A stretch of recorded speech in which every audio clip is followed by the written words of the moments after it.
నమస్కారం city channel ప్రేక్షకులకు Sankranti శుభాకాంక్షలతో news vision కు స్వాగతం। ఈ రోజు వార్తల్లోని ముఖ్యాంశాలు।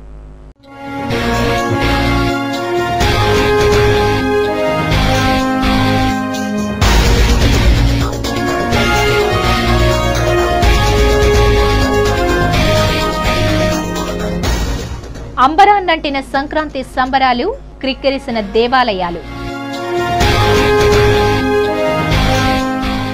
శ్రీవారి సేవలో ప్రముఖులు శనివారం వెంకన్నను దర్శించుకున్న చంద్రబాబు, శివమణి, గజల్ శ్రీనివాస్। పూతలపట్టు వద్ద ఘోర రోడ్డు ప్రమాదం, 8 మంది దుర్మరణం, 20 మందికి పైగా గాయాలు। చేతులెత్తుతున్న సర్కార్, గ్యాస్ పోటుకు సిద్ధమవుతున్న ప్రభుత్వం, ప్రజలపైనే పడనున్న సబ్సిడీ భారం।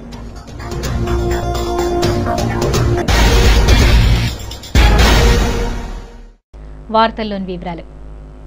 మహతిలో నిర్వహించిన సంక్రాంతి నృత్యాంజలి ఎంతగానో అలరించింది। టీటీడీ తిరుపతి ఫిల్మ్ సొసైటీ ఆధ్వర్యంలో నిర్వహించిన ఈ కార్యక్రమానికి పెద్ద సంఖ్యలో కళాప్రియులు హాజరై విజయవంతం చేశారు।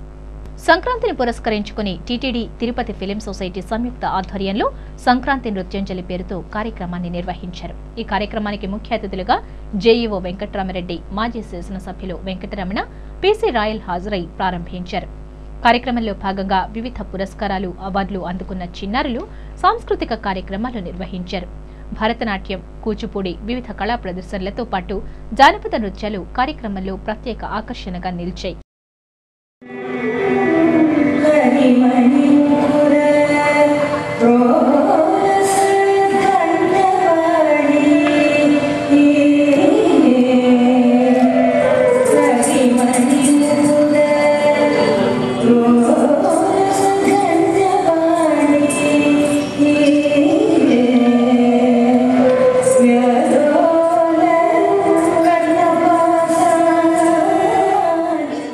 ఆహ్లాదకరమైన వాతావరణం, ప్రాజెక్టులో నీరు సమృద్ధిగా ఉన్న పర్యాటకులను ఆకట్టుకునే విధంగా ఉన్నప్పటికీ ఆకతాయిల చేష్టలు, మందుబాబుల వీరంగాలతో పర్యాటకులు కృష్ణాపురం ప్రాజెక్టు అన్నూరు డ్యాంకు రావటం లేదు।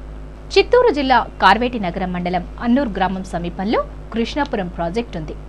ఈ ప్రాజెక్టులో నీరు సమృద్ధిగా ఉంది। పచ్చని చెట్లు, ఆహ్లాదకరమైన వాతావరణం నెలకొని ఉంది। అయితే ఇక్కడికి పర్యాటకులు మాత్రం రావటం లేదు। ఆకతాయిలు, మందుబాబులు మాత్రం తరచుగా వస్తుంటారు।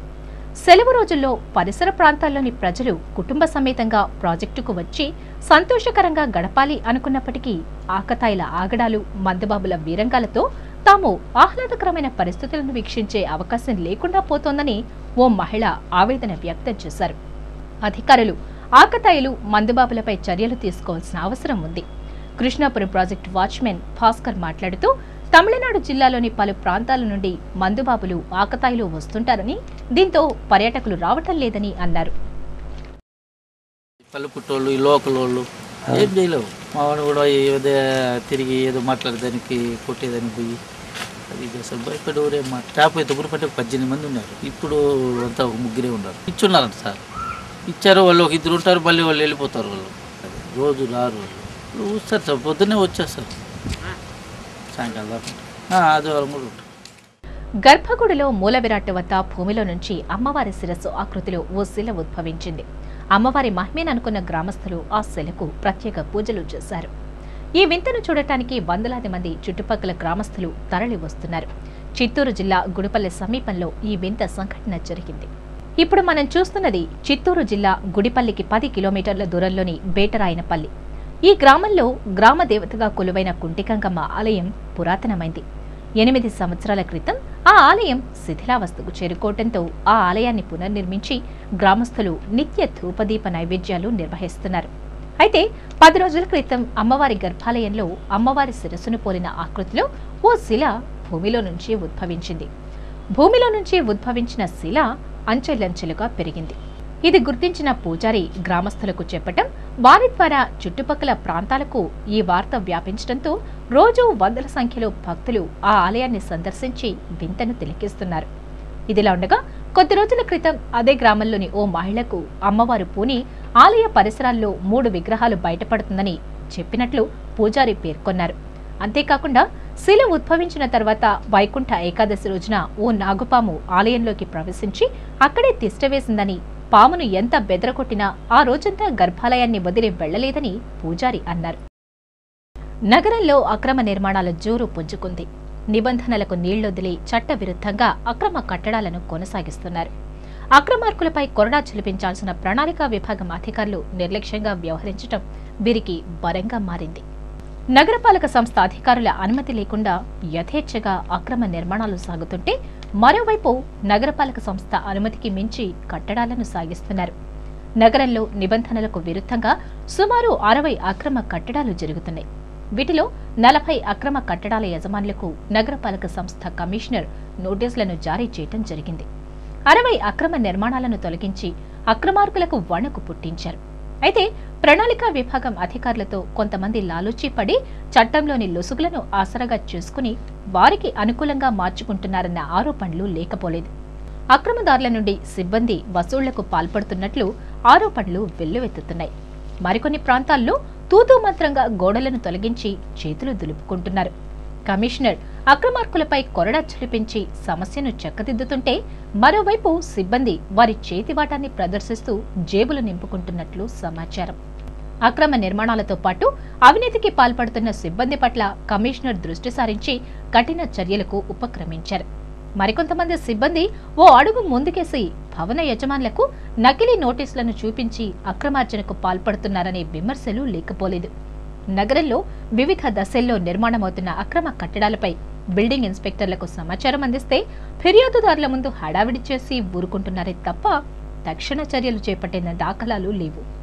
ఫిర్యాదుదారులు ఇదేంటని ప్రశ్నిస్తే చట్టపరంగా చర్యలు చేపడతామని నోటీసులు జారీ చేసి ఆ తర్వాత అక్రమ భవంతులను తొలగిస్తామని చల్లగా సమాధానమిస్తున్నారు. కమిషనర్ సంకల్పానికి సహకరించాల్సిన సిబ్బంది సహకరించకపోగా మోకాలు అడ్డుపెట్టడం ఎంతవరకు సమంజసం? ఇకనైనా కమిషనర్ చేపట్టిన ఉద్యమానికి సిబ్బంది సహకరించి అక్రమ నిర్మాణాలకు కళ్లెం వేస్తారని ఆశిద్దాం.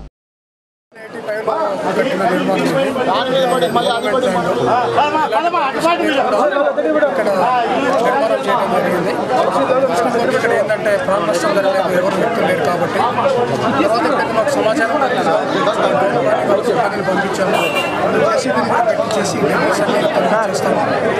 ఇలాంటి ఏరియాలో ఉన్నాయి కూడా గవర్నమెంట్ ల్యాండ్ తీసుకొని ఎలాంటి మున్సిపల్ పర్మిషన్ ఈ మధ్యకాలంలో కూడా ఇలాంటి అక్రమ నిర్మాణాల మీద చర్య తీసుకున్నాం. ప్రముఖ గాయకుడు గజల్ శ్రీనివాస్ శివమణి శ్రీవారిని దర్శించుకున్నారు. సోమవారం కలియుగ దైవమైన శ్రీనివాసుని ప్రముఖ గాయకుడు గజల్ శ్రీనివాస్ శివమణి తమ కుటుంబ సభ్యులతో కలిసి దర్శనం చేసుకున్నారు. టీటీడీ అధికారులు వారికి దర్శన భాగ్యం కల్పించి తీర్థ ప్రసాదాలు అందజేశారు. అనంతరం వారు మీడియాతో మాట్లాడుతూ సంక్రాంతి పర్వదినాల్లో దేవదేవుణ్ణి దర్శించుకుని తమ మొక్కులు తీర్చుకోవడం పూర్వజన్మ సుకృతం అన్నారు. Happy Pongal, Happy New Year and have a prosperous year. Always I say, take off your egos and throw it out and be light. You will all be bright. We will all be bright. And I'm here in Tirumala, in Swami's blessing to everybody. I'm praying for everyone. And I'm very happy to meet Babu Garu. Sankranti పండుగను పురస్కరించుకుని తిరుపతిలోని శ్రీ వరదరాజస్వామి ఆలయంలో వేడుకలను అత్యంత వైభవంగా నిర్వహించారు. శ్రీరంగం తరహాలో గోదాదేవి పరిణయ మహోత్సవాన్ని ఘనంగా నిర్వహించడంతో వేల సంఖ్యలో భక్తులు ఈ ఉత్సవంలో పాల్గొని భక్తి శ్రద్ధలతో పూజలు చేశారు. తిరుప్పావై 30 రోజులు ముగిసిన తరువాత రోజున గోదాదేవి కళ్యాణం నిర్వహించడం ఆనవాయితీ. ఇందులో భాగంగా శనివారం తిరుపతిలోని శ్రీ వరదరాజస్వామి ఆలయంలో గోదాదేవి పరిణయ మహోత్సవాన్ని అత్యంత వైభవంగా నిర్వహించారు. దేవేర్లను వధూవరులుగా చేసి పెళ్లి తతంగాన్ని సాంప్రదాయబద్ధంగా నిర్వహించారు. వేద పండితులు భక్తి శ్రద్ధలతో మంత్రోచ్చారణలు చేసి కళ్యాణ మహోత్సవాన్ని దిగ్విజయంగా పూర్తి చేశారు. శ్రీరంగం తర్వాత ఆ తరహాలో వరదరాజస్వామి ఆలయంలో గోదాదేవి పరిణయ మహోత్సవాన్ని నిర్వహించడంతో వేల సంఖ్యలో భక్తులు వేడుకల్లో పాల్గొని గోదాదేవి కళ్యాణ మహోత్సవాన్ని తిలకించి తరించారు. చిన్నజీయర్ స్వామీజీతో పాటు పలువురు ప్రముఖులు ఈ ఉత్సవంలో పాల్గొన్నారు.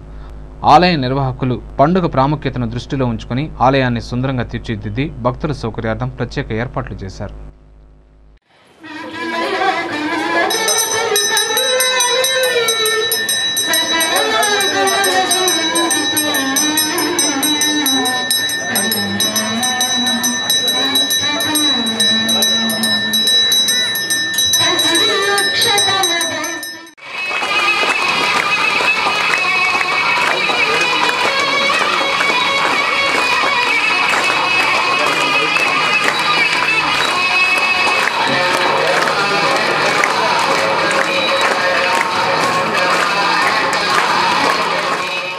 సంక్రాంతి సంబరాలు అంబరాన్నంటుతున్నాయి. 3 రోజుల పాటు అత్యంత వైభవంగా జరుపుకునే పండుగ కాబట్టి తెలుగువారు పెద్ద పండుగగాను, తమిళులు పొంగల్గాను, కర్ణాటక, గుజరాత్, బీహార్, ఉత్తరప్రదేశ్, రాజస్థాన్, మహారాష్ట్రలో సంక్రాంతి, మకర సంక్రాంతి లాంటి వివిధ పేర్లతో వేడుకలను జరుపుకుంటారు. ఏ పేరుతో జరుపుకున్న పండుగ సందర్భం ప్రాధాన్యత ఒక్కటే. సకల జీవరాశులకు ప్రత్యక్ష దైవం భానుడు. అందుకే సౌరమానం ప్రకారం సూర్యుడు ధను రాశి నుండి మకర రాశిలోకి ప్రవేశించే రోజును మకర సంక్రాంతి అంటారు. ఈ సంక్రాంతిని 3 రోజుల పాటు అత్యంత వైభవంగా జరుపుకుంటారు. మొదటి రోజును భోగిగాను, 2, 3వ రోజుల్లో సంక్రాంతి, కనుమ పండుగలుగాను జరుపుకోవడం ఆనవాయితీ. భోగ భాగ్యాలను అనుభవించేవాడు భోగి. మన భారతదేశంలో వ్యవసాయ రంగం అతి ప్రధానం కాబట్టి వ్యవసాయం సుభిక్షంగా ఉంటే రైతు కూడా భోగ భాగ్యాలతో తులతూగుతాడు.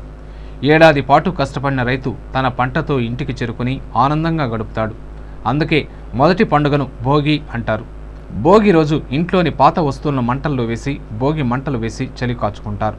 ఇంటిలో చీకటి తొలగిపోయి వెలుగు నిండాలనేది భోగి మంటల సారాంశం.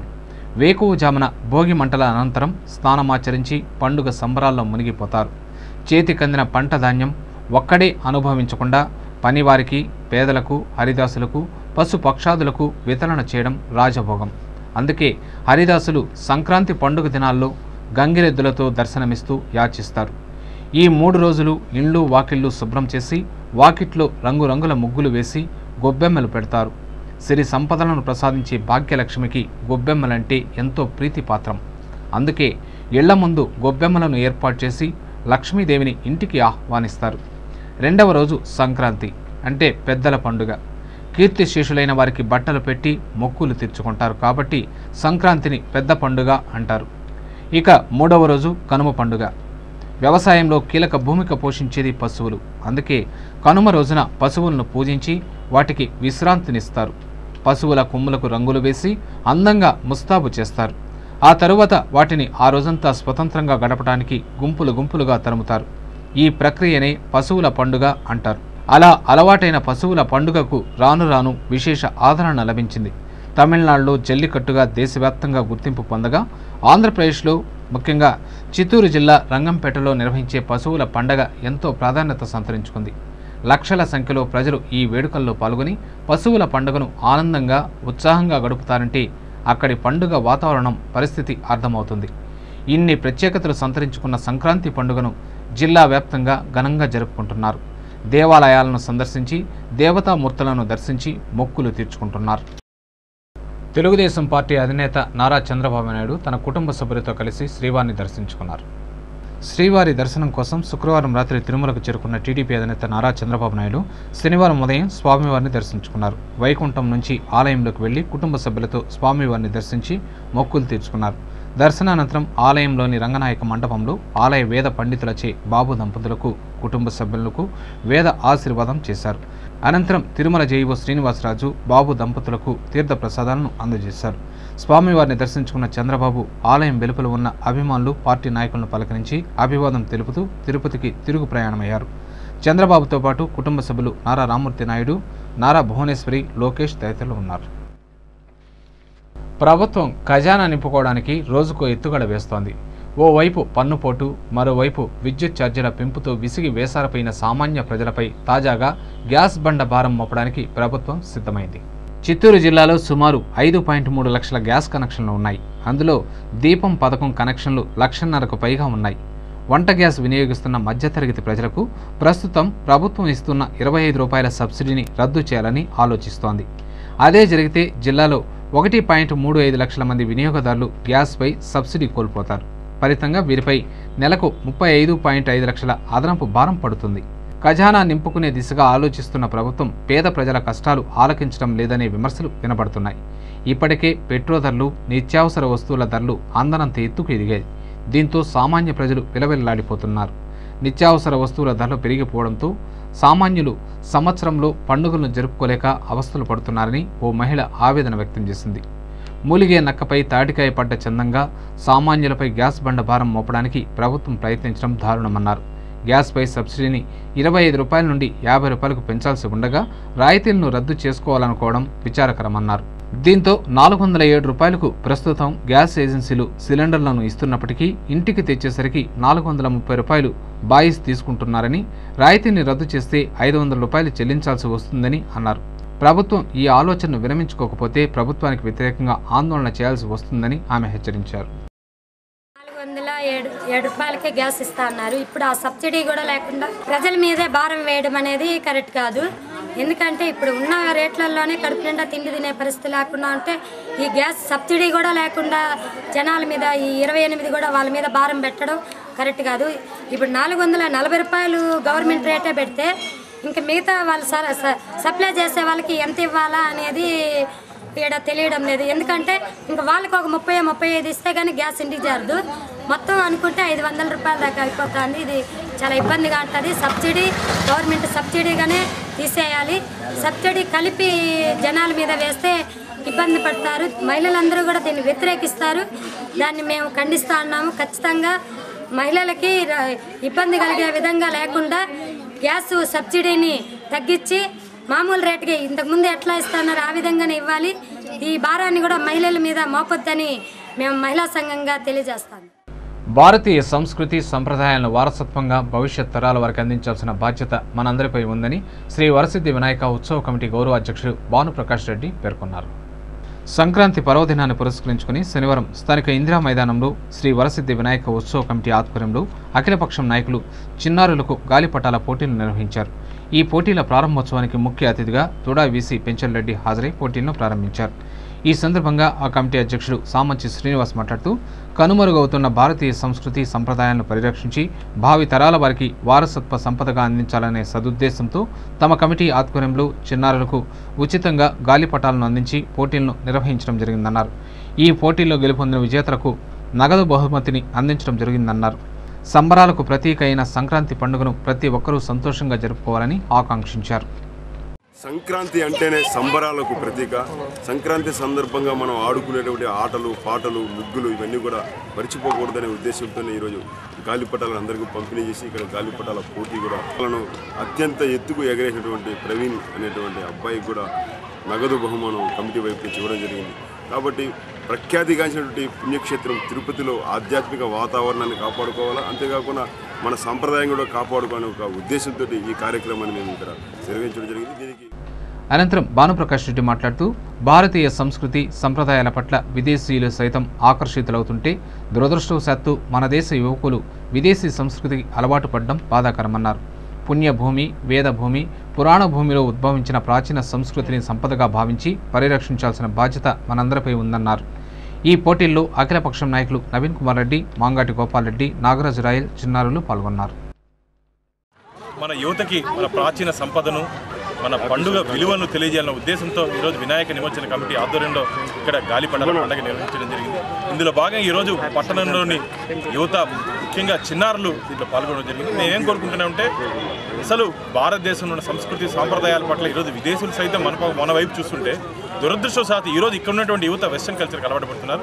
అది కాదు, మన అవలంబించాల్సింది మన ప్రాచీన సంపదను భావితరాలకు అందించిన బాధ్యత మన మీద ఉంది. కాబట్టి మన పండుగల సందడే ఈరోజు తగ్గిపోతాం. కాబట్టి మన పండుగలకు ఉన్నటువంటి విశిష్టతని, దాంట్లో ఉన్నటువంటి భావాల్ని ప్రజలకు తెలియజేయాలని చెప్పి కోరుకుంటున్నాను. అందుకని సంక్రాంతి కళ తప్పుతోంది. మన సంస్కృతి సంప్రదాయాలకు ప్రతీక అయిన పండుగల పట్ల సరైన అవగాహన లేకపోవడం వల్ల కన్నుల పండుగగా జరుపుకోవాల్సిన పండుగలకు కళ తప్పుతోంది. పల్లె సంస్కృతిని ఆవిష్కరించే మకర సంక్రాంతి రానే వచ్చింది. సంక్రాంతి పండుగ సంబరాలను కన్నుల పండుగగా జరుపుకోవడానికి ప్రజలు సిద్ధమయ్యారు. కొత్త సంవత్సరం తొలి పండుగగా సంక్రాంతిని ఊరంతా సందడిగా సంబరంగా జరుపుకోవడం ఆనవాయితీ. ఆటలు, పాటలు, పోటీలు, ముంగిట ముగ్గులు, హరిదాసుల సంకీర్తనలు, డూడు బసవన్నులు, గొబ్బెమ్మలతో కొత్త అందాలు, మానవ సంబంధాలకు ప్రతీకగా నిలిచే అల్లుళ్లకు ఆతిథ్యం, పిండి వంటలతో పండుగను ఆనందోత్సాహంగా జరుపుకోవడానికి మకర సంక్రాంతి పండుగ కళ. అయితే సరైన పంటలు పండక అప్పుల ఊబిలో రైతులు, పెరిగిన నిత్యావసర ధరల మూతను మోయలేక సామాన్య మధ్యతరగతి ప్రజలు, ఉపాధి లేక వలసపోతున్న కూలీలు, పరుగులు తీస్తున్న పోటీ ప్రపంచంతో పోటీ పడలేక వారసత్వంగా వస్తున్న ప్రాచీన సంస్కృతి సంప్రదాయాల సంపదను పరిరక్షించుకోవడానికి పల్లెసీమలు తాపత్రయపడుతున్నాయి. పంటలు సమృద్ధిగా పండకపోవడం, కష్టానికి తగిన ఫలితం రాకపోవడంతో గుండెల నిండా ఆత్మవిశ్వాసం కొరవడి పండుగలను తూతూ మంత్రంగా జరుపుకుంటున్నారు. మరోవైపు భవిష్యత్ తరాల వారికి ఈ పండుగలకు ఉన్న ప్రాముఖ్యత, విశిష్టతపై సరైన అవగాహన లేకపోవడం వల్ల మకర రాశిలోకి ప్రవేశించే సంక్రాంతి పండుగను కాంతి లేకుండా జరుపుకుంటున్నాం. బెంగళూరు తిరుపతి జాతీయ రహదారిలో ఘోర రోడ్డు ప్రమాదం జరిగింది. బస్సు, లారీ, కారు అదుపు తప్పి ఒకదానికొకటి ఢీకొనడంతో ఈ ప్రమాదం జరిగింది. ఈ ఘటనలో 8 మంది దుర్మరణం చెందగా 20 మంది తీవ్ర గాయాలతో ఆసుపత్రి పాలయ్యారు. వివరాల్లోకి వెళితే బెంగళూరు నుండి తిరుపతి మీదుగా విజయవాడ వెళ్తున్న బస్సు పూతలపట్టు వద్ద ముందు వెళ్తున్న కారును ఢీకొంది. ఆ తర్వాత బస్సు అదుపు తప్పి ఎదురుగా వస్తున్న మరో లారీని ఢీకొనడంతో 2 భారీ వాహనాలు తలకిందులయ్యాయి. ఈ ప్రమాదంలో కారు యజమాని, లారీ డ్రైవర్, బస్సు డ్రైవర్తో పాటు 2 ప్రయాణికులు అక్కడికక్కడే మృతి చెందారు. ఈ ఘటనలో 20 మందికి పైగా ప్రయాణికులకు గాయాలయ్యాయి. క్షతగాత్రులను వైద్య సేవల నిమిత్తం చిత్తూరు ప్రభుత్వ ఆసుపత్రికి తరలిస్తుండగా మరో 3 మృతి చెందారు. గాయపడిన 20 మందిలో పలువురి పరిస్థితి విషమంగా ఉందని వైద్యులు చెప్పారు. 3 వెహికల్స్ యాక్సిడెంట్ అయిన ఇందులో బస్సు, తర్వాత ఒక లారీ, ఒక స్విఫ్ట్ కారు, 3 వెహికల్స్ యాక్సిడెంట్లు ఇన్వాల్వ్ అయినాయి. ఇందులో 2 వెహికల్స్ బెంగళూరు నుంచి వచ్చినట్టున్నాయి. ఒకటి వర్ష వెహికల్ బస్సు తిరుపతికి వెళ్తూ ఉంది. తర్వాత స్విఫ్ట్ కారు కానీ అక్కడ తిరుపతి వైపు వస్తూ ఉంది బెంగళూరు నుంచి. లారీ వచ్చి ఇటు నుంచి చిత్తూరు వైపు పోతూ ఉంది. ఈ మధ్యలో కారు ఓవర్టేక్ చేస్తూ జరిగినట్లుగా ఉంది ఈ యాక్సిడెంట్ని బట్టి. లెఫ్ట్కు బస్సు పడిపోయింది. తర్వాత అలాగే లారీ కానీ లెఫ్ట్కు పడిపోయింది. కారు సెంటర్లో ఉంది. అంటే ఈ ఓవర్టేక్ చేయడం అప్పుడు వాళ్ళు తప్పియడంలో యాక్సిడెంట్ కొల్యూజన్ అయినటువంటి 3 వెహికల్స్. 3 వెహికల్ కొల్యూజన్లో స్పాట్లో 5 మంది చనిపోయినారు టోటల్. తర్వాత 10 మెంబర్స్ను షిఫ్ట్ చేసాం ఇంజూర్ని అంబులెన్స్ ద్వారా. తర్వాత వాళ్ళకి కానీ కండిషన్ ఇంకా తెలియరాలేదు. 1 or 2 మెంబర్స్ సీరియస్గా ఉందని చెప్తున్నారు. ఇప్పుడు కొన్ని సంక్షిప్త వార్తలు. పేద ప్రజలకు వైద్య సేవలు అందించి వారి మన్ననలను పొందాలని టీడీపీ అధినేత చంద్రబాబు నాయుడు తనను కోరినట్లు Sai Sudha multi super speciality ఆసుపత్రి అధినేత డాక్టర్ సుధారాణి ఓ ప్రకటనలో తెలిపారు. శ్రీవారిని దర్శించుకున్న అనంతరం రేణిగుంట విమానాశ్రయంలో doctor Sudharani, doctor Sukumar TDP అధినేత చంద్రబాబు నాయుడును కలిశారు. పుష్పగుచ్చం ఇచ్చి అభినందనలు తెలిపి సన్మానించారు. ఈ కార్యక్రమంలో టీడీపీ నాయకురాలు విజయలక్ష్మి తదితరులు పాల్గొన్నారు. చిత్తూరు జిల్లా స్థాయిలో జరిగిన బాడీ బిల్డింగ్ పోటీల్లో పవర్ మజిల్ జిమ్లో శిక్షణ పొందిన వారు అగ్రస్థానంలో నిలిచారని మాస్టర్ మురుగారెడ్డి ఓ ప్రకటనలో తెలిపారు. జిల్లా స్థాయిలో జరిగిన బాడీ బిల్డింగ్ పోటీలో మొదటి స్థానంలో శివ అయ్యప్ప, 2వ స్థానంలో పుష్పరాజ్ సురేష్ గురునాథ్లు నిలిచారని పేర్కొన్నారు. విజేతలుగా నిలిచిన వారిని శనివారం పవర్ మజిల్ జిమ్ నిర్వాహకులు ఘనంగా సత్కరించారు. సంక్రాంతి పండుగ సందర్భంగా రాష్ట్ర మంత్రి గల్లా అరుణకుమారి సాంప్రదాయంగా పాల్గొని ఆదర్శంగా నిలిచారని Tirupati town bank chairman Puluguru Muralikrishnareddy ఓ ప్రకటనలో తెలిపారు. మంత్రి గల్లా అరుణకుమారి స్వగ్రామమైన దిగువ మాకంలో సంక్రాంతి పండుగను జరుపుకుంటారని, 2 రోజుల పాటు స్వగ్రామంలో ఉండి సాంప్రదాయ కార్యక్రమాల్లో పాల్గొంటారని పులుగూరు మురళీకృష్ణారెడ్డి తెలిపారు. శనివారం జరిగిన ఉత్సవాల్లో Tirupati town bank director Brahmananda Reddy, senior Congress నాయకులు తుమ్మలగుంట దామోదర్ రెడ్డి, సేవాదళ్ జిల్లా అధ్యక్షులు వెంకటరమణ బాబు పాల్గొన్నారు. చిత్తూరు జిల్లా అండర్-14 అథ్లెటిక్స్ బాయ్స్ ఛాంపియన్షిప్ పోటీల్లో మొదటి స్థానం కైవసం చేసుకుందని జిల్లా అథ్లెటిక్స్ అసోసియేషన్ కార్యదర్శి చంద్రశేఖర్ రెడ్డి ఓ ప్రకటనలో తెలిపారు. గుంటూరు బ్రహ్మానందరెడ్డి స్టేడియంలో ఈ నెల 11 నుండి 12 వరకు AP state sub junior athletics పోటీలు జరిగాయి. ఈ పోటీల్లో అండర్-14 బాయ్స్ ఛాంపియన్షిప్ ను చిత్తూరు జిల్లా కైవసం చేసుకుందని అన్నారు. ఓవరాల్ ఛాంపియన్షిప్ నందు 3వ స్థానంలో నిలిచారని తెలిపారు. అమ్మాయిల విభాగంలో అండర్-14లో 800 మీటర్లు, 1000 మీటర్ల నందు కవిత గోల్డ్ మెడల్ గెలుపొందడం జరిగిందని పేర్కొన్నారు. చిరంజీవి అభిమాన సంఘం నాయకులు రమణ యాదవ్, నీలం బాలాజీ ఆధ్వర్యంలో టీడీపీ అధినేత చంద్రబాబు సమక్షంలో టీడీపీలో చేరారు. చిరంజీవి అభిమాన సంఘం నాయకులకు చంద్రబాబు పార్టీ కండువాలను కప్పి సాదరంగా ఆహ్వానించారు. పార్టీ బలోపేతానికి సైనికుల్లా పనిచేయాలని చంద్రబాబు వారికి సూచించారు. ఈ కార్యక్రమంలో నీలం హరిబాబు, సురేష్ బాబు తదితరులు పాల్గొన్నారు. వార్తలు ముగించే ముందు ముఖ్యాంశాలు మరోసారి.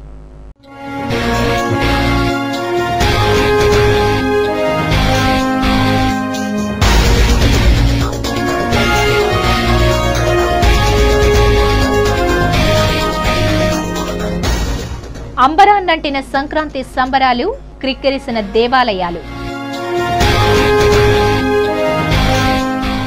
శ్రీవారి సేవలో ప్రముఖులు. శనివారం వెంకన్నను దర్శించుకున్న చంద్రబాబు, శివమణి, గజల్ శ్రీనివాస్. పూతలపట్టు వద్ద ఘోర రోడ్డు ప్రమాదం, 8 మంది దుర్మరణం, 20 మందికి పైగా గాయాలు. చేతి చేతులెత్తుతున్న సర్కార్, గ్యాస్ పోటుకు సిద్ధమవుతున్న ప్రభుత్వం, ప్రజలపైనే పడనున్న సబ్సిడీ భారం.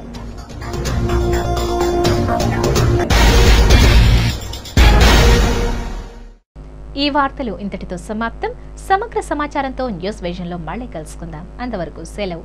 నమస్కారం.